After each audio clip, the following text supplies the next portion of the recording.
Hello friends, આજે આપણે બનાવીશું એકદમ યુનિક, ટેસ્ટી અને ઝટપટ બની જતો લંચ કે ડિનરના ઓપ્શનમાં રીંગણ તવા રાઈસ. જો ઘરમાં રીંગણાનું શાક ખાઈને કંટાળ્યા હોય ને તો આ રેસિપી ચોક્કસ ટ્રાય કરજો. પછી આપણે એક ફ્રેશ રીંગણ લેશું, તેને ધોઈ અને આ રીતે મીડિયમ સાઇઝમાં ગોળ સ્લાઇસ કાપી લેશું.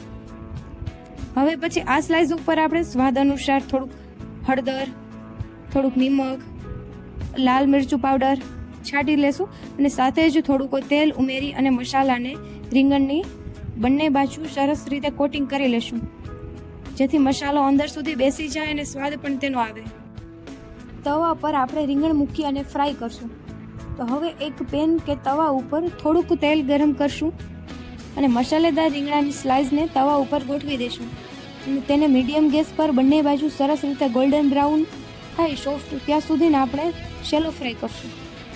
શેકાઈ ગયા પછી આપણે એક પ્લેટમાં તેને કાઢી લઈશું.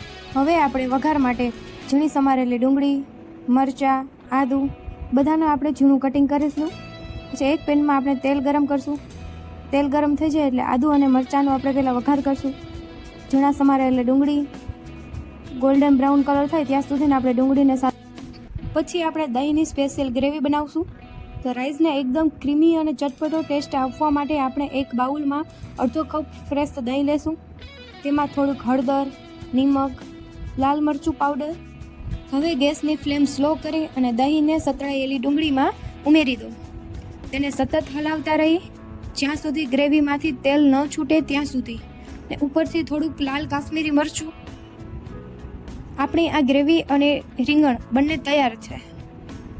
હવે એક સર્વિંગ પ્લેટમાં પહેલાં સાદા રાઈસ અને તેની ઉપર આપણે ચટપટી દહીં અને ડુંગળીની ગ્રેવી સ્પૂનથી આપણે ગાર્નિશિંગ કરશું. છેલ્લે આપણે જે રીંગણ ફ્રાય કરીને રાખ્યા હતા ને તેને આ ગ્રેવી ઉપર ગાર્નિશિંગ કરશું અને ઉપરથી ફ્રેશ લીલા ધાણાનું ગાર્નિશિંગ કરશું. તો તૈયાર છે આ આપણી સુપર ટેસ્ટી શાહી રીંગણ તવા રાઈસ. વિડીયો ગમ્યો હોય તો લાઈક કરો, શેર કરો અને અમારી ચેનલને સબસ્ક્રાઈબ કરવાનું ભૂલતા નહીં.